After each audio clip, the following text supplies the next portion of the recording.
Timothy had always found his wife Hind to be a gentle and loving soul, so when her mother issued an unsettling warning, "Do not anger or sadden her for any reason," he shrugged it off as superstition. Life moved normally until one fateful evening when Timothy and Hind had a heated argument over something trivial. Hind stormed out of the room, her face twisted in a way Timothy had never seen before, almost primal. Hours passed and she didn't return. Timothy started to feel an uneasy chill in the house, as if the walls themselves were watching him. He heard strange noises, whispers that seemed to come from nowhere. Shadows danced in the corners of his eyes, disappearing when he turned to look.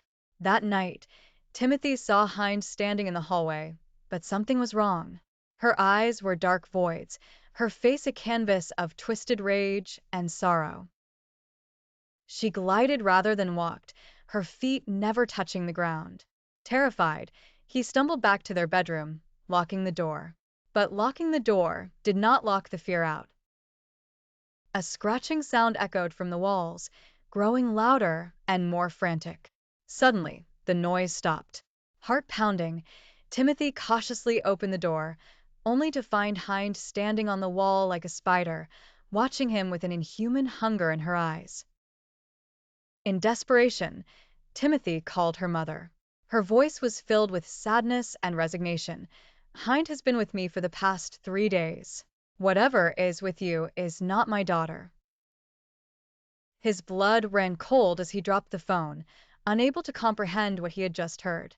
Hind, or the thing that looked like her, began to transform, limbs elongating and cracking, her mouth stretching into a grotesque smile filled with razor-sharp teeth. Timothy's scream echoed through the house as darkness consumed him. Timothy awoke in a stark white hospital room. Doctors moved around him, their faces masks of concern. "You're lucky to be alive," one said. Timothy tried to speak, but found his voice weak. Was it all a nightmare? As days passed, he hoped it was. But every now and then, in the reflections of the hospital windows, he saw dark voids watching him, waiting. And the scratching sound, like nails on the walls, never completely went away.